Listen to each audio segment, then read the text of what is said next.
சீத்தமிழ் சரிகமப்ப எனப்படுகின்ற இசை நிகழ்ச்சியிலே அம்பாறையைச் சேர்ந்த இளைஞன் கலந்து கொண்டிருக்கின்றார். இந்த நிலையில் அங்கு பாடல் பாடி அந்த நிகழ்ச்சியில் தொடர்ந்து பாடல் பாடுவதற்கான தகுதியை அவர் பெற்றிருக்கின்றார். அந்த தொடர்ச்சியாக மேடையிலே அவர் விழுந்து அழுகின்றார். அதற்கு பிறகாக சில வார்த்தைகளை கூறுகின்றார். உண்மையிலே இந்த காலத்து இளைஞர்கள், அதாவது சாதிக்க துடிக்கின்ற இளைஞர்களின் மனவேதனையை சொல்லுகின்ற வகையிலே அந்த காட்சிகள் அமைந்திருந்தது. இது தொடர்பாகத்தான் விரிவாக பார்க்க இருக்கின்றோம். அதற்கு முதல் ஜேகே ரிப்போர்ட் எனப்படுகின்ற இந்த யூடியூப் சேனலை சப்ஸ்கிரைப் செய்து கொள்ளுங்கள். தொடர்ந்து அருகில் இருக்கின்ற பெல் பட்டினை கிளிக் செய்வதன் ஊடாக நான் போடுகின்ற ஒவ்வொரு காணொளிகளையும் நீங்கள் உடனுக்குடன் பார்க்கக்கூடிய வகையிலே இருக்கும். நான் நடராசா ஜெயகாந்தன். தற்பொழுது செய்திகளுக்குள்ளே செல்லலாம். சீத்தமிழ் சரிகமப்ப எனப்படுகின்ற நிகழ்ச்சி, இந்த நிகழ்ச்சியை இலங்கை தமிழர்கள் பலரும் அறிந்திருப்பார்கள். தென்னிந்திய தொலைக்காட்சிகள் ஒவ்வொன்றும் ஒவ்வொரு பாடல் நிகழ்ச்சிகளை நடாத்தி கொண்டிருக்கின்றது.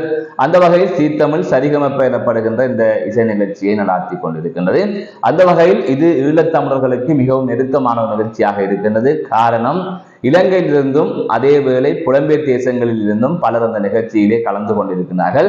அதை தவிர விஜய் டிவியில் சூப்பர் சிங்கர் எனப்படுகின்ற நிகழ்ச்சியிலும் ஒரு சிலர் கலந்து கொண்டிருக்கிறார்கள். ஆனால் அந்த விஜய் டிவி சூப்பர் சிங்கர் எனப்படுகின்ற நிகழ்ச்சியிலே ஒரு நேர்மை இல்லை. அவர்கள் நினைத்தது போல வெற்றியாளர்களை தெரிவு செய்வார்கள். நினைத்த நேரத்தில் நினைத்தே செய்பவர்களாக அவர்கள் இருப்பார்கள். அதனால் பெரும்பாலான தமிழர்கள் விஜய் தொலைக்காட்சியின் இசை நிகழ்ச்சிகள் மீது நம்பிக்கையற்றவர்களாக இருக்கின்றார்கள்.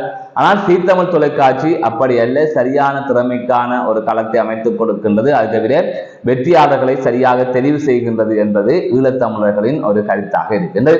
அந்த வகையில் கில்மிசா யாழ்ப்பாணத்திலிருந்து சென்று சரிகமப்ப ஜூனியர் எனப்படுகின்ற நிகழ்ச்சியிலே கலந்து கொண்டு டைட்டில் வின்னராக மாறியிருந்தார்.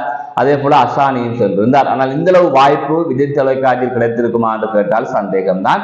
அந்த வகையில் விஜய் தொலைக்காட்சியிலே ஜெசிகா பாடுகின்ற போதும், அதை தவிர பிரகதி பாடிய போதும், அதாவது புலம்பெயர் தேசத்திலிருந்து வந்து பிரகதி பாடிய போதும், பிரகதி தமிழ்நாட்டை சேர்ந்தவர் தான் இருந்தாலும் பிரகதி பாடிய போதும் அந்த சுற்றி நேர்மையாக நடக்கவில்லை என்கின்ற குற்றச்சாட்டு இருக்கின்றது.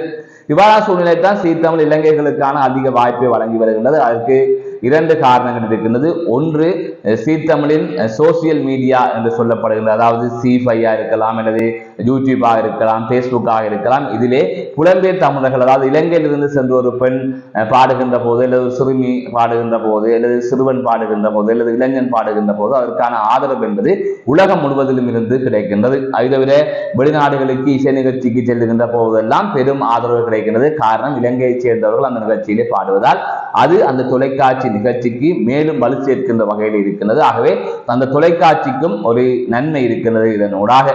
அதேவேளை எங்களுக்கும் நன்மை இருக்கின்றது. இங்கிருக்கின்ற இளைஞர் யுவதிகள் அந்த நிகழ்ச்சியிலே கலந்து கொள்கிறார்கள். அதனூடாக அவர்கள் தங்களது திறமைகளை வெளிக்காட்டுவதற்கான ஒரு தளமாக அது அமைந்திருக்கின்றது.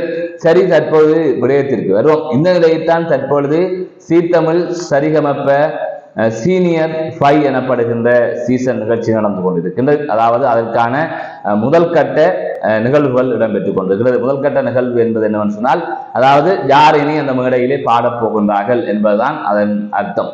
அதனை தாண்டி பல சுற்றுக்களாக அவர்களுக்கு தேர்வுகள் வைக்கப்பட்டிருந்தது. அதாவது குரல் தேர்வுகள் நடத்தப்பட்டிருந்தது. அந்த வகையில் தான் இறுதிக்கட்ட குரல் தேர்வு தற்பொழுது இடம்பெற்று முடிந்திருக்கின்றது. அது இனி ஒளிபரப்பு செய்யப்படும். அந்த வகையில் நேற்றைய தினம் குறித்த நிகழ்ச்சி ஒன்று ஒளிபரப்பு செய்யப்பட்டது. அதிலேதான் அந்த வகையில் தான் அம்பாறை திருக்கோவில் விநாயகபுரம் பகுதியைச் சேர்ந்த சபேசன் எனப்படுகின்ற இளைஞன் அந்த நிகழ்ச்சியிலே பங்கு பெற்றிருந்தார். பங்கு பெற்றியதன் ஊடாக அவர் தற்பொழுது அந்த மேடையிலே பாடும் வாய்ப்பை பெற்றிருக்கின்றார். இறுதி குரல் தேர்வில் அவர் வெற்றி பெற்று அந்த நிகழ்ச்சிக்குள் முழுமையாக பாடுவதற்கு அவருக்கான வாய்ப்பு வழங்கப்பட்டிருக்கின்றது. இவ்வாறு நீங்கள் தேர்வு செய்யப்பட்டு விட்டீர்கள் என்று நடுவர்கள் தெரிவித்ததன் பின்னர் தொடர்ச்சியாக மேடையிலே விழுந்து அழுதார். அதாவது அவர் நொறுங்கி போய் உடைந்து அழுகின்றார். காரணம், அவர் தேர்வான மகிழ்ச்சியை தாண்டி அவர் பட்ட அவமானங்கள். அதாவது நடுவர்கள் அங்கு சேர்ந்து எழுப்பி அவரிடம் கேட்கின்றார்கள், ஏன் இவ்வாறு அழுகின்றீர்கள் என்று. அப்போது அவர் கூறிய விடயம், 29 வருடங்களாக தொடர்ந்து தோல்வியைத்தான் நான் பார்த்து கொண்டிருக்கின்றேன். தற்பொழுதுதான் அதற்கான ஒரு பதில் கிடைத்திருக்கின்றது என்பது போல அவர் கூறியிருந்தார். அதாவது எனது குடும்ப நிலைமை மிக மிக மோசமானது, அதாவது வறுமையான ஒரு குடும்ப நிலை. நான் தற்பொழுது கூட இந்த நிகழ்ச்சிக்கு வருவது வீட்டில் சொல்லவில்லை, வேறொரு இசை நிகழ்ச்சிக்கு, அதாவது இசை கச்சேரி ஒன்றிலே பாடப்போகிறேன் என்று கூறிவிட்டு தான் வந்தேன். தொடர்ந்து பலரும் என்னை அவமானப்படுத்தினார்கள். இதற்கு முதலும் சீ தமிழிலே நான் பங்கு பெற்ற முயற்சித்த போது நீ அங்கு சென்றாயாமே, உனக்கு வாய்ப்பு கிடைக்கவில்லையாம் என்று அவமானப்படுத்தினார்கள். இவ்வாறு அனைத்து இடங்களிலும் அவமானம் கேவலம் தான் மிஞ்சியது. அதனையெல்லாம் பொறுத்து கொண்டு நான் தற்பொழுது வந்தேன், என்னை ஒரு காசு இல்லாதவன் என்றெல்லாம் கூறினார்கள். ஆனால் இன்று நான் இந்த மேடையிலே நிற்கின்றேன் என்று அவர் கூறியிருந்தார். அதை தவிர நடுவர்களும் இந்த மேடைக்கு வந்து விட்டீர்கள், இதுவே பெரும் வெற்றி என்று குறிப்பிட்டிருந்தார்கள். எனவே தொடர்ந்து அவர் பாடல் பாடப் போகின்றார், பல பேரை சந்தோஷப்படுத்த போகின்றார், அவரது திறமையை வெளிப்படுத்த போகின்றார். அவருக்கான ஒரு மேடை கிடைத்திருக்கின்றது, அவரது திறமையை வெளிப்படுத்துவதற்கான ஒரு மேடை கிடைத்திருக்கின்றது, அதற்கான அங்கீகாரம் அவருக்கு கிடைத்திருக்கின்றது. ஆகையால் அடுத்த கட்டத்திற்கு அவர் வர வேண்டும் என்று அனைவரையுமே வாழ்த்துகின்றார்கள். இந்த நிலையில் அவர் இந்த மேடையிலே விழுந்து அழுததை பார்க்கின்ற போது பலரும் கவலை அடைந்தார்கள் என்றுதான் கூற வேண்டும். காரணம், ஒரு இளைஞன் அதாவது வாழ்க்கையில் முன்னேற வேண்டும், சாதிக்க வேண்டும், ஏதாவது தனக்கு தெரிந்த துறையில் முன்னேறிவிட வேண்டும் என்று அந்த இளைஞன் இவ்வாறு பல நாட்களாக பாடுபட்ட நிலையில் அதற்கான ஒரு அங்கீகாரமாக இந்த மேடை அமைந்திருக்கிறது என்பதுதான் அந்த இளைஞனின் மனநிலையும் அதே போல பார்க்கின்றவர்களின் மனநிலையாகவும் இருக்கின்றது. இனி அந்த இளைஞனின் சாதனை பயணம் என்பது தொடரும், அதற்கான களம் அமைந்து விட்டது. ஆனால் இவ்வாறுதான் பலரும் பல முயற்சிகளை எடுத்துக்கொண்டிருக்கிறார்கள். இன்றைய பாடல் என்பது ஒரு துறை, அதனை தாண்டி பல விடயங்களிலும் பல துறைகளிலும் சாதிப்பதற்காக பல இளைஞர்கள் முயற்சித்துக் கொண்டிருக்கிறார்கள். மறுபக்கம் வாழ்வெட்டு போதை வசல் ஒரு பக்கம், வேறு இளைஞர்கள் குழு ஒன்று ஒரு பக்கம் சென்று கொண்டிருக்கின்றது. ஆனால் இவ்வாறு சாதிக்க நினைப்பவர்கள் ஒரு சிலர் தான். நாங்கள் அவர்களை கூட இந்த சமூகத்திலே அவமானப்படுத்துகின்றோம், அவர்களை முடுக்கி விடுகின்றோம், அவர்களின் முயற்சிக்கு ஊக்கம் கொடுக்காமல் இருக்கின்றோம், அவரை நக்கல் அடிக்கின்றோம், அவர்களை உடைந்து போக வைக்கின்றோம். ஒரு முயற்சி எடுத்து தோற்று போனால் சமூகம் என்ன சொல்லும் என்கின்ற ஒரு கவலையிலே அல்லது ஒரு நினைப்பிலே பலர் முயற்சி எடுக்காமல் விட்டு விட்டார்கள். அதாவது ஒரு நிகழ்ச்சிக்கு போகின்ற போது கலந்து கொள்ள போய் கிடைக்காவிட்டால் போன் நீ கிடைத்ததான கேட்பார்கள், இது தேவையில்லாத வேலை, நாங்கள் போகாமல் விடலாம் என்கின்ற எண்ணத்திலே பலர் அந்த நிகழ்ச்சிக்கே போகாமல் விட்டு விடுகிறார்கள். அப்படியான நிலைமை எல்லாமே இங்கே இருக்கின்றது.